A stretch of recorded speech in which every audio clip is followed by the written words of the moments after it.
اور اللہ جل شانہ سے کبھی تھوڑی دنیا نہ مانگو. پھر دنیا حسنتم سپرلیٹو ہے، اور فی الآخرت حسنتم، مولا دنیا عطا فرما، پھر وہ جتنی عطا کر دے اس کی شہنشاہ کی تقسیم ہے. اور مانگ تو لاجواب مانگ. میرے والد صاحب رحمۃ اللہ علیہ کے ایک ملازم نے چوری کر لی باغ کی. مجھے یاد ہے چھوٹا سا تھا، کہنے لگے چھوٹی سی مرغی کی چوری کی ہے، لے لے دی چوری، لے لا بکری کا بچہ. وہ چور تو ویسے ہی کہلوانا تھا، کوئی بڑی چوری کرتا. مجھے الفاظ یاد ہیں. میری آپ سے درخواست یہ ہے، میرا اللہ کہتا ہے مجھ سے مانگ اور میری شان کے مطابق مانگ. پھر دنیا حسنتم اور فی الآخرت حسنتم. یہ جو عمل میں نے آپ کی خدمت میں بتایا ہے، 2 نفل حاجت کے کسی بھی لمحے یکسو ہو کے، اللہ کو یکسوئی چاہیے، اللہ کو یکسوئی چاہیے. اللہ بھی کہتا ہے ادھر ادھر نہ دیکھ. اور اگر آپ کسی تقریب میں جائیں، کسی شادی میں، کہیں تقریب میں، بیگم ساتھ ہو، ادھر ادھر نہ دیکھیے گا. آپ اس کو کیوں دیکھ رہے تھے بولیں، خیال کیجئے گا، پھڑے جاؤ گے. تقریب میں جا کے بھی اللہ پاک، بیگم بھی کہتی ہے، بیگم شرک کو پسند نہیں کرتی. بیوی واحد ہے جو بہت توحید پسند ہوتی ہے، وہ اپنے غیر کو پسند نہیں کرتی. میاں صاحب، بیوی کے اندر واحد ہے جو شرک سے پاک ہوتی ہے بیوی، ٹھیک ہے؟ وہ کبھی بھی کسی غیر کو پسند نہیں کرتی. اللہ بھی کسی غیر کو پسند نہیں کرتا. توجہ سے مانگے اور چند دن کر کے دیکھیں تو سے، چند دن، چند ہفتے اس کو اگر معمول بنا لیں. ایک اور چیز عرض کروں گا، جس کے پاس مال ہوتا ہے وہ اکثر کم مانگتا ہے، اور اس کی اولاد کے المیے میرے پاس واقعات کے اعتبار سے زیادہ ہے. یہ بات پھر دہراؤں گا. جس کے پاس مال وسائل زیادہ ہوتے ہیں وہ اکثر کم مانگتا ہے. غریب تو کہتے ہیں اللہ بچہ بڑا ہو رہا ہے، اللہ بچی بڑی ہو رہی ہے، اللہ میں کہاں سے لاؤں گا. اسے مانگنا نہیں آتا غریب کو. غریب کے پاس اسم اعظم نہیں ہوتا، غریب کے پاس پنسورہ نہیں ہوتا، غریب کے پاس مسنون دعائیں یاد بھی نہیں ہوتی. بہت عام ہوں گے یقیناً، یاد بھی ہوتی ہیں، لیکن ان کی دل کی آواز، وہ ہندی ہے یا سندھی، پنجابی ہے یا کوئی بھی ہے، وہ دل کی آواز سے اللہ کے دروازے کو کھٹکھٹاتے ہیں. اور جو مالدار ہوتا ہے اس کی نظر میں ہوتا ہے کہ یہ اس کا ہے، یہ اس کا ہے، یہ اس کا ہے. یہی نقصان ہوتا ہے. اپنی نسلوں کے لیے اس دعا کے ذریعے، اس نفل کے ذریعے 3 چیزیں ضرور مانگیے گا: ایک بخت، ایک مقدر اور ایک نصیب. فقر ایسا، غربت ایسی آئے کہ میرے ذہن میں ہر وقت لوگوں کی جیبوں پہ نظر ہو، ہر وقت لوگوں کی جیبوں پہ نظر ہو. یہ 2 وقت میں ہوتا ہے، ذہن نشین رکھیے گا. اس فقیر کا تجربہ ہے. ایک جب طمع بڑھ جاتا ہے، لالچ بڑھ جاتی ہے، اس وقت لوگوں کی جیبوں پہ نظر ہوتی ہے. جب فقر بڑھ جاتا ہے، غربت اور تنگ دستی اور فقیری بڑھ جاتی ہے، پھر لوگوں کی جیبوں پہ نظر اس کی ہوتی ہے اور اللہ کے خزانوں پہ نظر نہیں ہوتی یا کم ہوتی. اور حدیث میں آیا کہ کوئی مصیبت زدہ اس کو نہیں پڑتا جس کی مصیبت دور نہیں ہوتی. عرش کے نور میں اتنا ڈوبا ہوا تھا، خود چھپا ہوا تھا. لا علاج بیماریاں ہوں، دکھ ہوں، غم ہوں، قرضے ہوں، مصیبتیں ہوں، ناکامیاں ہوں اور پریشانیاں ہوں، اور ایسے حالات کے جو انسان کہے کہ بس سب تو موت ہی ہے، اس کے علاوہ کوئی راستہ نہیں. کوئی ایسی پریشانی ہو، اللہ کا نظام ہے کہ اس پہ وہ ملتا ہے جو انسان گمان نہیں کر سکتا، سوچ نہیں سکتا. یہ فیصل آباد کے ساتھ مامو کانجن میں ایک درویش ہوتے تھے، صوفی عبداللہ صاحب رحمۃ اللہ علیہ. بڑے اللہ والے تھے، درویش تھے، اللہ سے مانگتے تھے، اللہ دے دیتا تھا. تو مجھے ان کے ایک شاگرد نے بتایا، اردو بازار لاہور میں ہوتے تھے. کہنے لگے کہ میں ایک دفعہ گیا تو مجھ سے فرمانے لگے کہ میرے سارے کے سارے طالب علم استاد جمع ہو کے آ گئے کہ ہمارے جو ہے وہ ہمارے راشن نہیں، کھانا پینا کچھ نہیں، تنخواہیں نہیں ملی، سب چیز ختم ہو چکی ہے، تو اب ہمیں اجازت دے دیں، آپ کے پاس تو ہے نہیں. اچھا فرمایا مجھے چند دن دے دو. یہ اتنے اور دن صبر کر لیا، چند دن مجھے دے دو. تو فرمایا پھر بیٹھ گئے مصلی اور جو سورۃ فاتحہ پڑھی نا جب آتے تھے نا، ایاک نعبد و ایاک نستعین، اس کو جو وجدانی کیفیت کے ساتھ، دل کی گہرائیوں اندر کے درد کے ساتھ پکارتے تھے، اتنا درد، اتنا غم، اتنا درد، اتنا غم جو پکارتے تھے کہ ایسے محسوس ہوتا تھا کہ زمین ساری کی ساری ہل رہی اور ہر طرف ایک نظام چل رہا ہے. اور جب پھر اس صورت کو پورا کرتے تھے، پھر سورۃ فاتحہ پڑھتے تھے، اور جب پہنچتے تھے ایاک نعبد و ایاک نستعین، پھر ایسے ہی جو ہے اس کو دہراتے تھے. پر بات یہ ہے وہ دعا پڑھتے نہیں تھے، مانگتے تھے. ایک ہے دعاؤں کا پڑھنا، ایک ہے دعاؤں کا مانگنا. وہ دعا پڑھتے نہیں تھے، مانگتے تھے. اور اللہ مانگنے والے کو دیتا بھی ہے، اللہ مانگنے والے کو عطا بھی کرتا ہے، اور اللہ کی رحمت مانگنے والے کے ساتھ سدا رہتی ہے، ہمیشہ رہتی. وہ دعا پڑھتے نہیں تھے، مانگتے تھے. بس کہا کہ ایسے مانگے، ایسا مانگا، ایسا مانگا کہ اللہ پاک کو ترس آیا. چند ہی دنوں میں فرمایا، اللہ نے دکھایا کہ یہ دیگ ہے سونے کی بھری ہوئی ہے، اور میں نے آپ کے حوالے کر دی. اور تھوڑا سی ایسی جگہ ہٹائی تو وہ دیگ نکل آئی. تو فرمایا پھر مٹھیاں سونے کی بھر بھر کے دیتے تھے اور کہتے تھے اس کو حسب ضرورت خرچ کرنا، خیال کرنا، کہیں فضول خرچی نہ کرنا، اسراف نہ کرنا. اللہ کے خزانے ہیں اور برکت والے ہیں، کہیں اللہ ناراض ہو کے چھین نہ لے، کہیں اللہ ناراض ہو کے چھین نہ لے. کہ میں چاہتا ہوں میری 7 نسلوں میں رزق ختم نہ ہو. جو مہنگائی اور حالات اور پریشانیاں میں دیکھ رہا ہوں، کوئی ہے عمل؟ میں کہا بالکل ہے. میں نے کہا روزانہ 40 منٹ بیٹھ، 40 منٹ صبح دوپہر شام جو تیری تنہائی کا وقت ہو، 40 منٹ کوئی ایسا بیٹھ 40 منٹ اس انداز سے مصلی پہ، کہیں بستر میں، کہیں ایسی جگہ جہاں سوئے نہیں، اور بس صرف ایک بار سورۃ فاتحہ پڑھ، اور اس کے بعد ایاک نعبد و ایاک نستعین کو دوہرا. جاگ رہے ہیں؟ دیکھتے رہیں، مجھے دیکھتے رہیں، میں آپ کو دیکھتا رہوں. آپ اللہ کے اور اس کے حبیب کے مہمان ہیں، آپ کو دیکھنا بھی ثواب ہے، آپ کو دیکھنا بھی ثواب ہے. تو میں نے اسے عرض کیا کہ بس اس کو وجدان سے پڑھو، ایسے پڑھ کے رونگٹے کھڑے ہو جائیں، آنسو بہنے لگ جائیں، دل کے اندر کا درد اور دل کے اندر کا غم اور اللہ کے سامنے حاضری، استحضار، اور یہ کیفیتیں تیری ہوں کہ بس اس کے علاوہ کوئی مجھے یاد نہ رہے. اس در سے پڑھو 40 منٹ. 40 کی عدد کے ساتھ کائنات کے رازوں کا بڑا تعلق ہے. 40 کا جو عدد ہوتا ہے، بس 40 کے عدد کے ساتھ پڑھ، اور بہت توجہ سے پڑھ، اور بہت دھیان سے پڑھ، بہت توجہ سے روز پڑھ. مجھ سے کہنے لگا کتنے دن پڑھوں؟ تو میں نے اس سے کہا مجھ سے یہ دن نہ پوچھ، تیرا دل خود بولے گا. دل خود بولے. کیا بولے؟ دل خود بولے.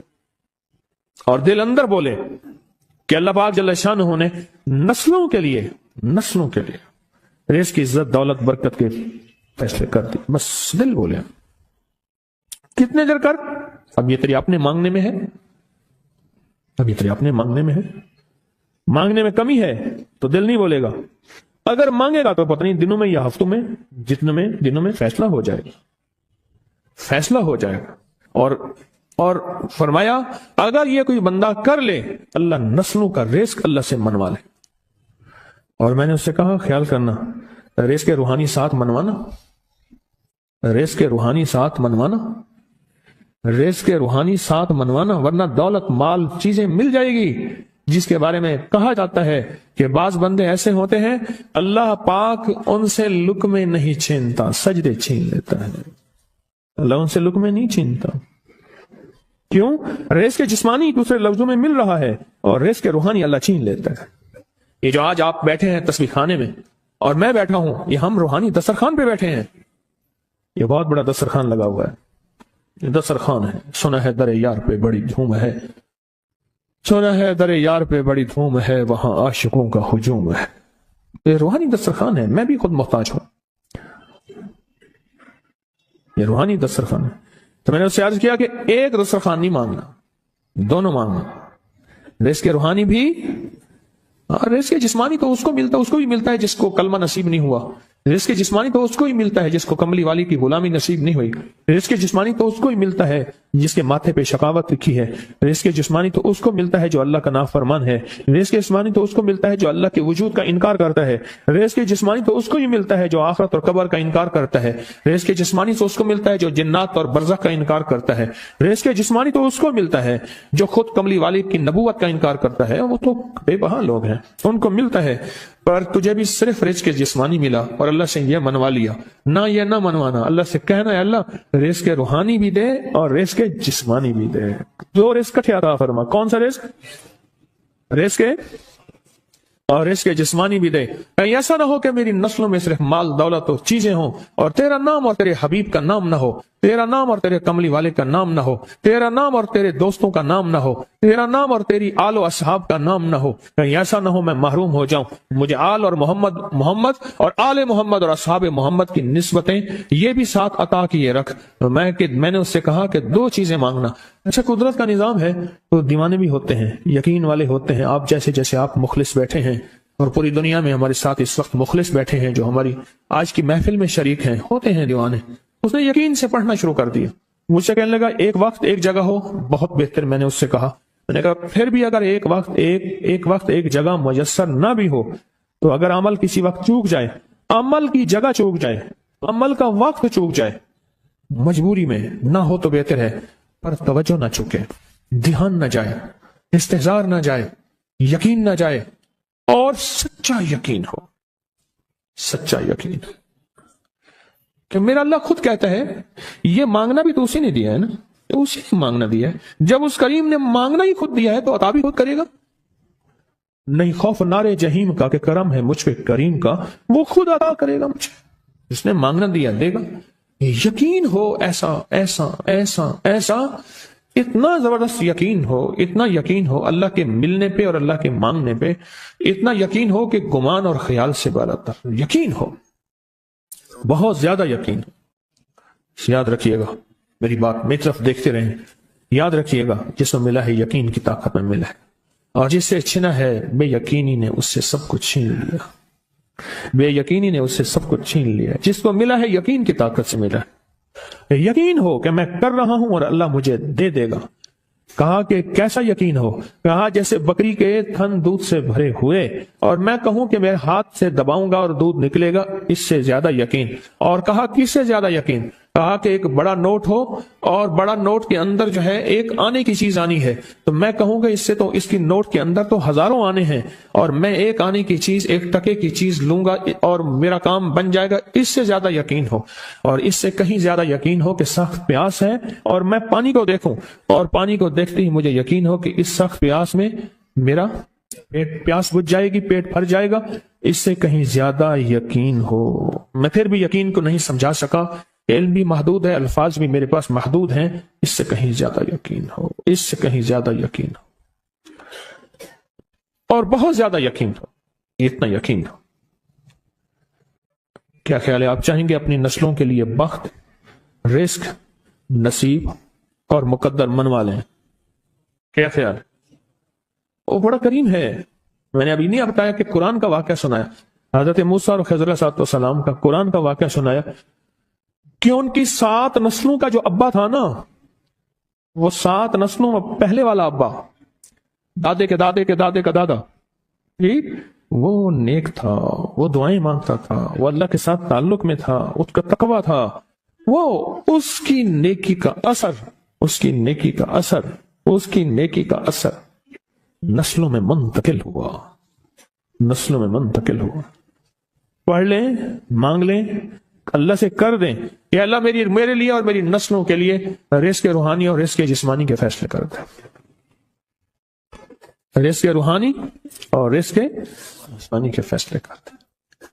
شاہ عبد الرحیم تھے شاہ ولی اللہ رحمۃ اللہ علیہ کے والد محترم، انہوں نے شاہ ولی اللہ سے کہا بیٹا میں تجھے روحانی مشقیں کرا رہا ہوں، ایک مشق ایک بھی کر لے اپنے لیے اور اپنی نسلوں کے لیے، اللہ سے رزق منوا لے۔ تو پوچھا کہ حضرت میں رزق کیسے منواؤں؟ میں کہ کچھ وقت ایسا نکالا کر، ایسا وقت نکالا کر 2 گھڑی اور 3 گھڑی کا، ایک ساتھ 2 گھڑی اور 3 گھڑی، ایک ساتھ تقریباً 21 منٹ کی ہوتی ہے، تقریباً 21 منٹ کی، 2 ساتھ مل جائیں تو 40 منٹ بنتے ہیں، تو ایک ساتھ 2 ساتھ 3 ساتھ کی گھڑی میں کہ بیٹھ کے نا سورت فاتحہ اور اس میں ایاک نعبد و ایاک نستعین کا تکرار اور استحضار کیا کر، اور ایسا کیا کر تیری آنسوں بہیں، تیرا دل روئے، تیری آنکھیں روئیں، تیرے رونگٹے کھڑے ہوں اور رواں رواں، اور اس کے اندر سے تیرا پل پل، تیرا من، تیرا جذبہ، تیری سوچیں بولیں، کیا بولیں؟ ایاک نعبد و ایاک نستعین۔ تو ایک میلہ تھا اللہ کے نیک بندوں کا، تو اس میں 70 اولیاء جمع ہوئے، 70 اولیاء جمع ہوئے۔ ہر اللہ کے ولی نے کہا کہ آپ کوئی ایسا وظیفہ بتائیں، ایسی تسبیح بتائیں، ایسا ذکر بتائیں جو اللہ کے عرش کو ہلائے اور جو اللہ کی ذات کو متوجہ کر دے، جو اللہ کے تعلق کو نصیب کر دے، کوئی ایسا ذکر، کوئی ایسی تسبیح بتائیں۔ فرمایا سب نے بتایا کہ سورۃ فاتحہ ہے، اور اب سب سے پوچھا سورۃ فاتحہ میں کوئی ایسا جز بتائیں جو سورۃ فاتحہ کا دل ہو۔ سورۃ یاسین قرآن کا دل، لیکن سورۃ یاسین کا دل سلام قولا من رب الرحیم۔ ہر سورت کے اندر اللہ پاک نے کچھ نعمتیں، کچھ نقطے رکھے ہیں، تو فرمایا سورت فاتحہ کا دل. تو میلے میں جتنے بھی اولیاء 70 بیٹھے تھے سب نے کہا کہ اگر سورت فاتحہ کا دل پانا ہے تو وہ صرف کیا ہے؟ ایاک نعبد و ایاک نستعین. اس کا مفہوم عام سادہ سے یہ ہے کہ مولا غلامی تیری در کسی اور کا. جب غلام تیرے ہیں، منگرے تیرے ہیں، بھکاری تیرے ہیں، محتاج تیرے ہیں، پھر در بھی تیرا ہے. پھر در بھی تیرا ہے اور کسی کا در مولا نہیں ہے. پھر در بھی تیرا ہے. تیرے در کے ہم محتاج، تیرے بر کے ہم غلام ہیں. تو میں نے اس سے کہا کہ یہ وظیفہ کر، سارا دن پڑھی ایاک نعبد اور کام بھی کرتا رہے، وضو بے وضو چلتا بھی رہے، یہ پڑھتا بھی رہے، پڑھتا بھی رہے، پڑھتا بھی رہے. چند دن چند ہفتے یہ عمل کر، بس رات سوتے ہوئے سورت فاتحہ پوری کر 40ویں، اور پھر درود پاک پڑھتے پڑھتے سو جا.